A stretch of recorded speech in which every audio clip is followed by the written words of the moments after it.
নবীর প্রেম অন্তরে যখন জেগেছে, এবার তার আস্তে আস্তে ইসলামের প্রতি ভালোবাসা জাগতে আছে। কিন্তু ধর্মটা তার এটা নয়, অন্য ধর্মের পরিবেশ, অন্য ধর্মের সমাজ, অন্য ধর্মের আত্মীয়। হঠাৎ করে তো ইসলাম ধর্মে আসা যায় না।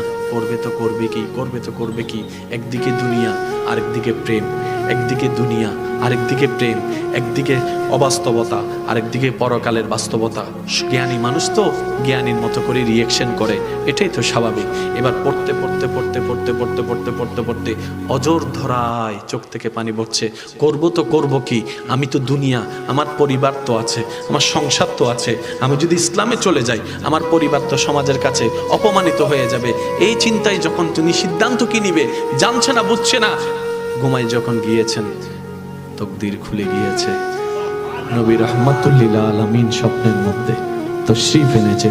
সুবহানাল্লাহ।